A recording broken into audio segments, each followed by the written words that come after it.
So, magandang araw po sa inyo. Isa pa, makikinig naman po tayo kay Tony Enzo patungkol po dito sa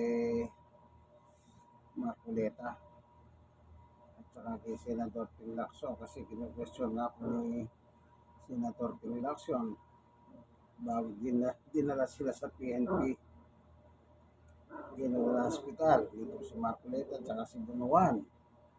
Hindi naman daw pala pulis ito, kapamilya ng pulis. Hallelujah. Pangklase. Para ba talagang panggagago na ito? Kulong na si Marcoleta, ang banata nila ni Lacson hindi pa rin humuhupa. Talagang itong dalawang ito, matindi ang banata nitong dalawang ito. Ay ano rin kasi, napuno na rin itong si Senador Ping Lacson dito kay Marcoleta. Kaya ngayon, kahit na-aresto na si Marcoleta, naka-hospital, nandun sa hospital, ay talagang hindi pa rin tinatantanan ni Senador Ping Lacson. Sabi ni Senador Ping Lacson, bakit ba kapag nai-issuehan ng warrant, kung ano-ano ng sakit ang lumilitaw? Yun. Ano yan? Talagang, syempre, hindi natutuwa si Senador Ping Lacson na na-aresto nga si Marcoleta, pero parang may special treatment. Kaya sabi ni Senador Ping Lacson, nagiging pattern yata yung ganyan. Kapag may mga naaaresto, tulad ni Manny Bunuan, tulad ni Marcoleta, o kung ano-ano ng sakit, ayan, kaya ano na ito, sigurado nakarating na naman yan kay Marcoleta. Magagalit na naman yun kay Lacson.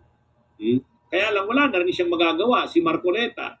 Hindi naman siya hindi na siya makapag-press con, hindi na siya makaharap sa media. Pero ang tumitira ngayon kay Lacson, yung mga supporters ng mga DDS. Sabi ng mga DDS, ay wag ka nga Pinky.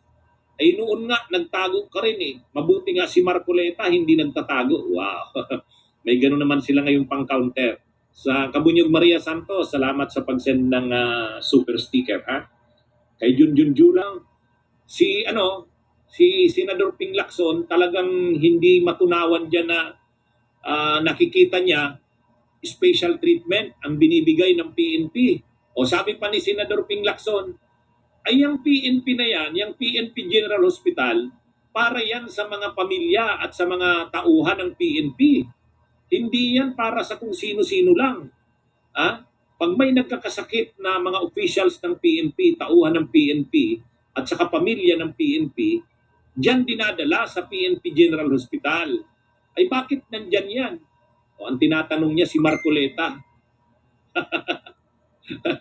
Kaya mukhang talagang si Senador Ping Lacson, hindi tatantanan itong si Marcoleta.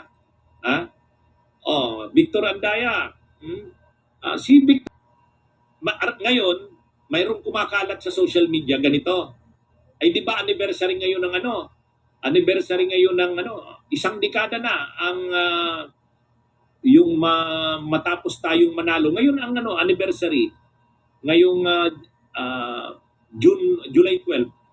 Yung anniversary, isang dekada na anniversary ng ating pagkapanalo doon sa arbitral ruling. Arbitral ruling. Ayan. Si Victor nga talaga ito, yung pinsan ko. So, ngayong July 12, ito yung araw na lumabas yung desisyon ng Permanent Court of Arbitration sa Daig at nanalo tayo kontra sa China. Ngayon yon. Kasi July 12, 2016 ay 2026 na tayo ngayon. So eksaktong isang dekada, 10 years.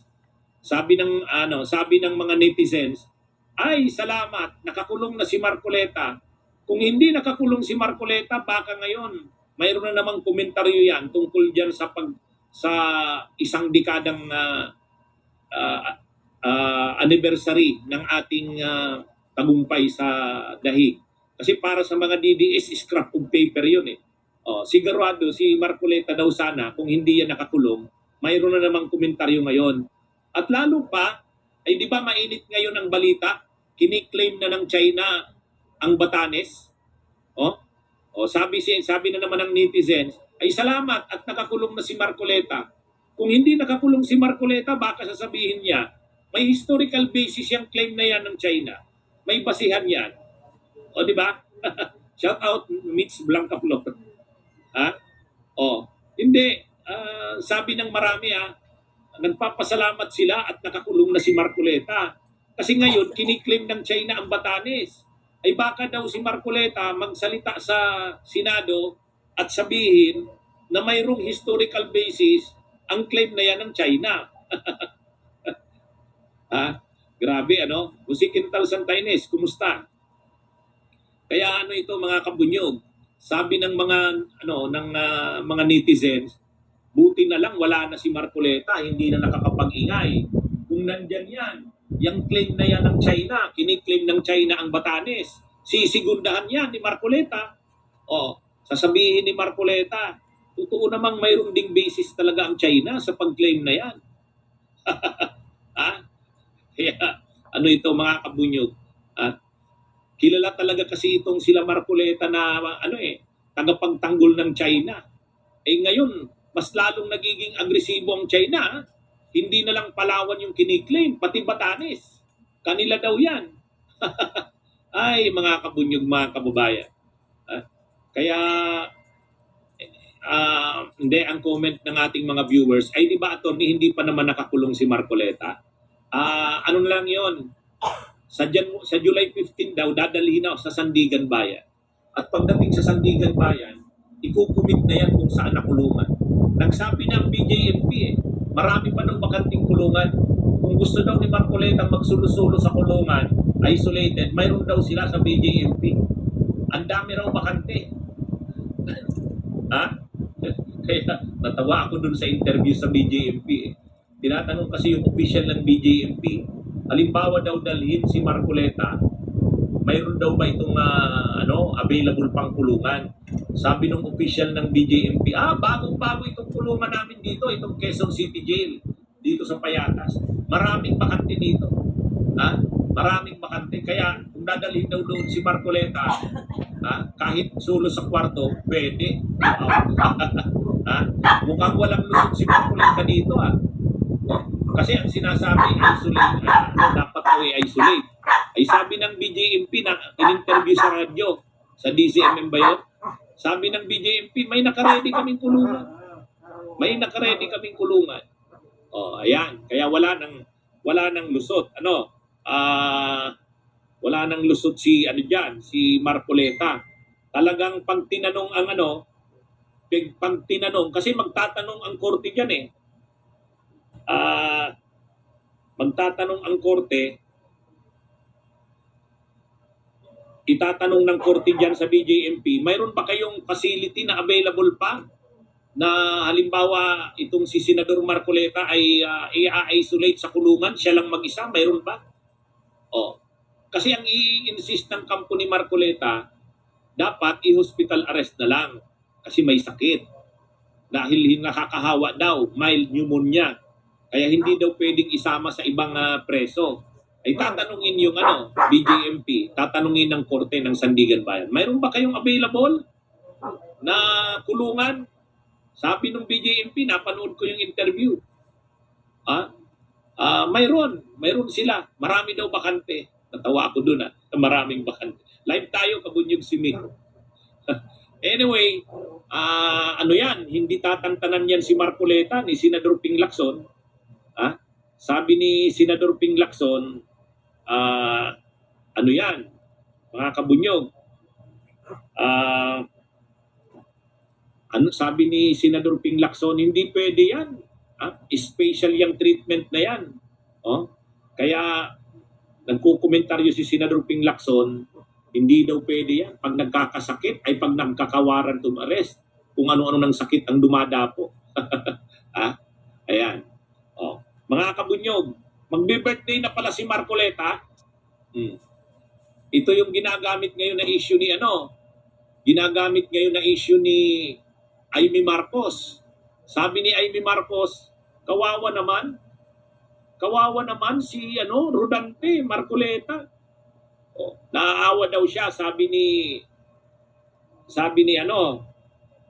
ah sabi ni Amy Marcos, nakakaawa daw si Marcoleta kasi magbe-birthday sa July 29. Oh, magbe-birthday July 29. 73rd birthday daw ni Marcoleta. Oh, sabi ni Amy, matanda na tapos kinulong pa din daw. Yun. Sabi ni Amy yan, ha. Nakakaawa naman daw bakit ginanyan si Marcoleta. Sa totoo lang, sila ang gumagawa ng batas, mga senador sila. Ano ba ang ginawa nilang batas? Sa batas na umiiral sa bansa natin, hindi naman kahit ano ka na, may edad ka na, senior citizen ka na, 71 ka man, 75, 80, makukulong ka pa rin. O, di ba yan ang nakalagay sa batas? O sila ang gumawa ng batas ganyan ang nakalagay sa batas. Kahit ka pa mag-birthday, alam nga naman mag-birthday ka, papalabasin ka sa kulungan. Walang ganun. Tapos ngayon naaawa si Amy Marcos kay Marcoleta dahil mag-birthday daw sa loob ng kulungan. Wow! Tapos pag may mga sabi nga ng grupong kapatid, itong kapatid, isang grupo ito na tumutulong sa mga nakakulong. Kasi yung mga nakakulong na nangangailangan ng tulong, pagkalinga, itong grupong ito ng kapatid. Sabi ng grupong kapatid, isang human rights group ito na tumutulong sa mga bilanggo. Sabi ng grupong kapatid, ay bakit special ang treatment kay Marcoleta at saka kay Bunuan? Maraming nakakulong dyan, mga mahihirap, karaniwang tao, 80 years old na pataas, may mga sakit, mas malala pa ang mga sakit nila. Nagbe-birthday sila sa kulungan din. Bakit itong si Amy Marcos? Awang-awa kay Marcoleta na 72 years old at magsi-73, magbe-birthday daw sa kulungan.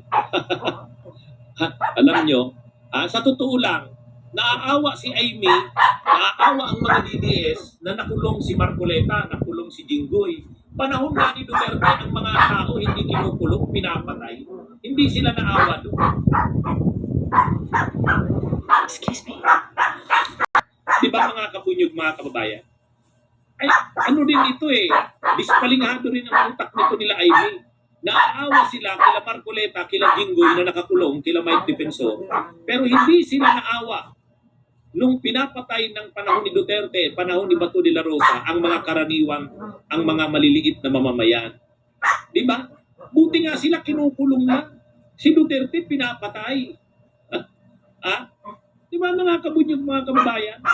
Na ipinakita nga yung picture ni ipinakita yung picture ni video clip, Mike Silang ni Mike Defensor. Bago umalis si Mike Defensor, pinuntahan niya yung anak niya, maliit pa. Nagpaalam siya. Naaawa daw yung mga nitis, yung mga DDS, nakakaawa naman. Hindi sa totoo lang, naaawa rin talaga tayo kila Mike, sa nangyari sa kanila, nakulong sila. Kaya lang, wala tayong magagawa Ang batas ay batas.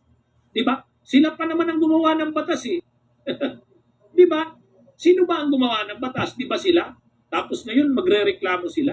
Ano bang nakalagay sa batas? Pwede ka bang makulong kung 70 years old ka na? 80 years old? Oo. Pwede ka bang makulong kung may sakit ka? Oo. Hindi exemption yun kung may sakit ka man. Pag birthday ba na nakakulong ka, papalabasin ka muna dahil makapag-celebrate ka ng birthday mo? Hindi. Ay bakit ngayon ang laking issue na ni Amy Marcos ng birthday ni Marcoleta? Magbe-birthday daw si Marcoleta sa July 29 73rd birthday. Di mag-birthday siya. Di mag-birthday siya. Marami namang mga bilanggo, nagbe-birthday sila sa kulungan na Ano bang special kay Marcoleta? Kaya sa totoo lang, mga kabunyog, mga kababayan, grabe ang awa ni Amy kay Marcoleta, grabe ang awa ni Amy kila Jinggoy. Hindi siya naawa nung maraming pinapatay si Duterte at saka sila Bato noong panahon ng administrasyon nito. Kaya nga nakakulong si Duterte dahil sa crimes against humanity. Kaya nga may kaso si Bato at nagtatago siya dahil din sa crimes against humanity.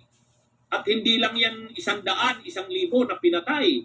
25,000 to 35,000. And yet hindi sila naawa doon. Ganon din yan si Alan Peter Cayetano.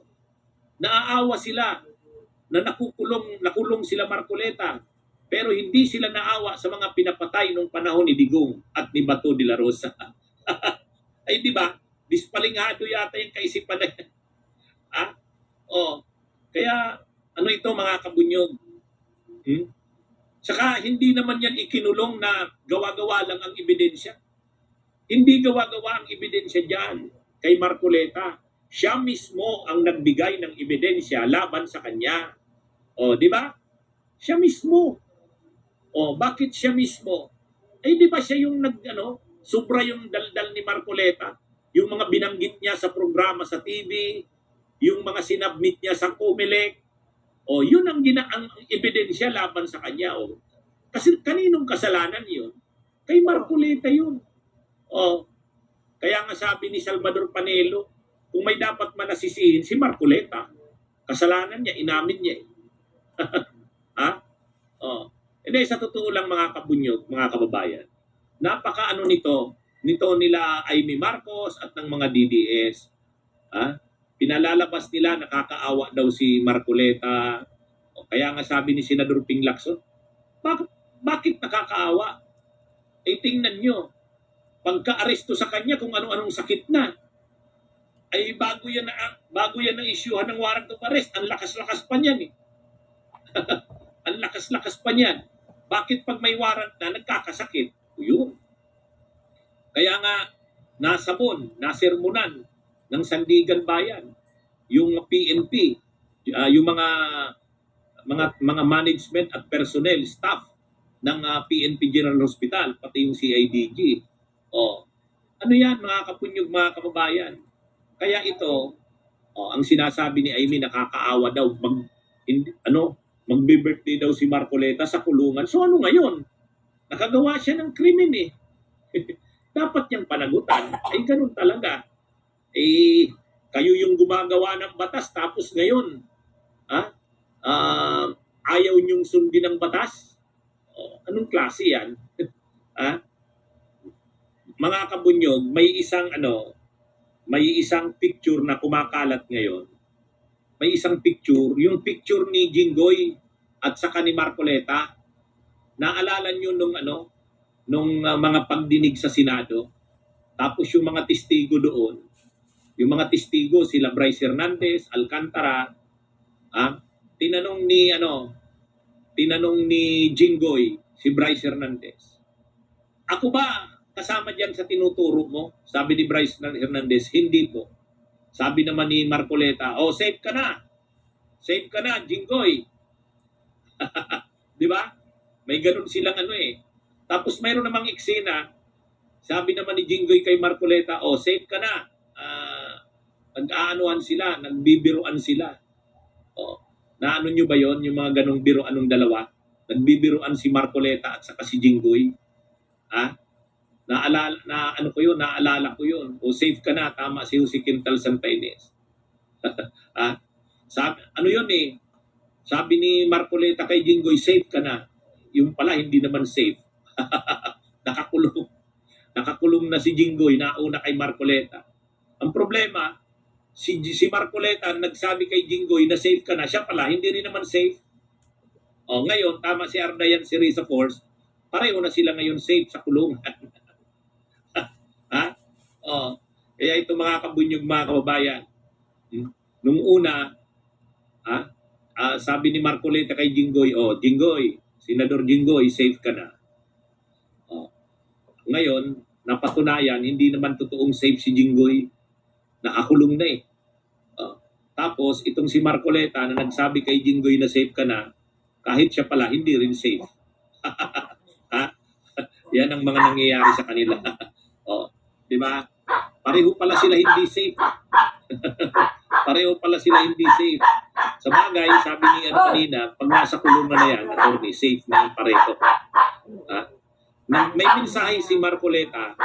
Sabi ni Marcoleta, huwag kayong mag-alala. Malaot madali, magkikita-kita rin tayo. Iniisip ko, ano ba yung ano, bakit magkikita-kita? Ha? Si Guanzon may post, si Guanzon. Si dating COMELEC Commissioner Guanzon, DDS na yan eh. Sabi ni COMELEC Commissioner Guanzon, may post si Guanzon. Sabi ni Guanzon, ipanalangin natin si Senator Rodante Marcoleta na sana bigyan siya ng bail o piyansa dahil sa edad niya at karamdaman for humanitarian reasons gaya kay Senator Juan Ponce Enrile. Yan ha. Ano ito? Kay Guanzon, ipanalangin daw ng mga DDS si Marcoleta na mabigyan ng piyansa, payagang makapagpiyansa. Humanitarian reasons dahil may edad na at marami ng sakit. Humanitarian considerations daw tulad ni Juan Ponce Enrile. Wow! Akala ko ba ang lakas-lakas ni Marcoleta? Di ba si Marcoleta, kahit nung nasa kamera pa, ang lakas-lakas, makikipagsuntukan na kay Paduano. Di ba? Di ba? Nakikipagsuntukan nga kay Paduano eh. Ano yan eh? Noon ngang nakaharap ko yan si Marcoleta sa kamera. Ganyan ang... Wala. Ano yan? Sa tingin ni Marcoleta, siya lagi ang tama. Arrogante yan eh. Kaya nga di ba nung nagdidebate kami sa kamera, bawat salita ko binabara ako. Sabi ko, wala tong saysay. Kaya hindi na ako sumasagot sa tanong niya. Wala ka namang masasabi. Pag nagsalita ka sa kanya, babarahin ka. Ganun si Marcoleta. Siya lagi ang tama eh. Kahit may tanong siya sa'yo, sagutin mo. Pag sinagot mo, mali ka pa rin. Hindi ka pa rin niya pagbibigyan sa sagot mo. Wala. Yan si Marcoleta. Kaya noon pa, alam ko ng ugali niya. Di ba? Naalala niyo noon? Ano yan?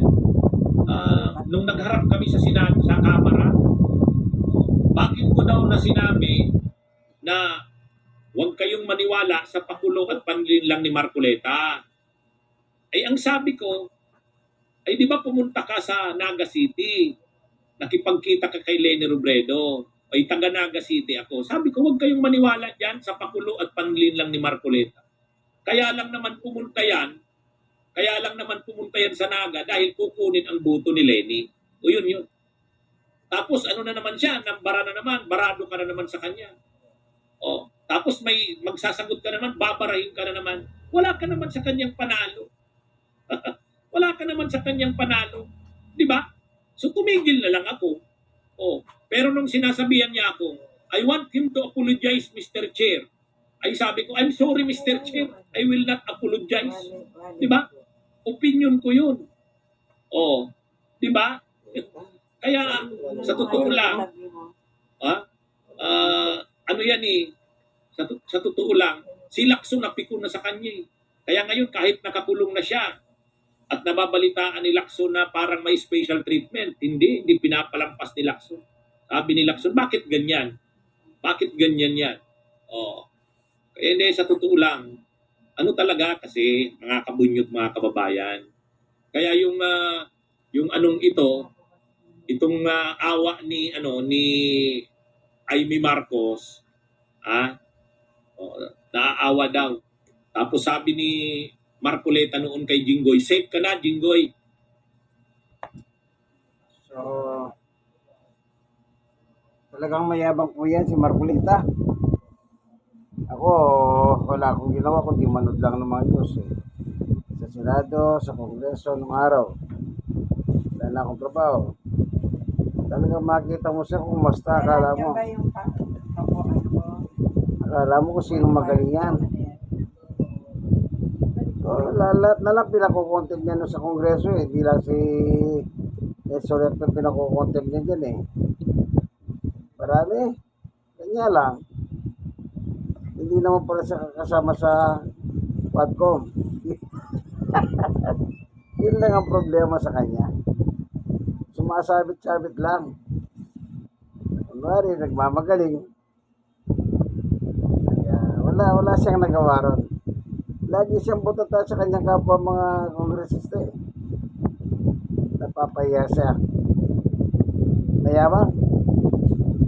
Sa bagay, weather lang yan. Sabi nga ng taong bayan, yung panahon ni Duterte, hindi kaya kumikimo eh. Sa flood control, kay Andaya, sa Bicol, nandun siya eh. O nakita niyo ba nagkakatak yan? Wala. O, weather lang. Kaya ngayon siya naman. Hindi naman natin gusto mapaganyan. Pero sa nakikita natin, talaga weather nga. O, tapos, ang daming sakit. Meron pa ka nakalito sa social media na meron na siyang patigas ng bakal eh. Hindi sa leeg. Yung kulyar ng aso. Kulyar ng aso. Hindi ba tawag nila sa kanya sa mga social media yung picture, bulldog? Yan ang napapala ng mga mayayabang. Miyembro ng Iglesia ni Cristo yan.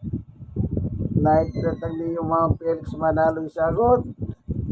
Isang antikristo, tampon din sa talas ng simbahan na yan. O bakit? Kalaban nila si Kristo. Sino si Kristo sa kanila? Tao. Pero pabasa mo yung ikalawang Korinto 4:4 sa kanila kung sino tinutukoy na Diyos doon. Asagot nila si Satanas. Buti pa si Satanas, tinatawag nila Diyos eh. Pero si Jesus hindi nila matawag na Diyos. Kita nyo ang mga yan? Kaya wala yan. Mga panis yan. O, kita nyo? Asan yung rally nilang Dabiguan? Ayun, nag-rally sila sa Liwasang Bonifacio. Yung Dabiguan na sinasabi nila. Eh, dinalaw sila ni Hinday. Binasaran sila ng binasaran. Yari sila. Ng bagyo, yung bagyo. Binagyo sila doon. Hindi binasa dahil nagdala silang tubig. Hindi. Kaya wala nangyari yung Dabiguan nila. Akala mo, ba't ang galing eh. Lalo yung tagapagsalita nila, yung Edwin Sabala. Ba't ang galing yun. Wala naman sa katotohanan. Sabi, hindi, wag na. Masyado na lang. Basta yan, magkampuni sa talas yan. Okay, hanggang dito na lamang yung kaibigan kay Jesus Brother Manny Bautista. God bless us all. Manalangin po kayo dahil mainit ang panahon. Mainit ang panahon sa politika dito sa Pilipinas kasi nginit ng lumalagablab na bulkan.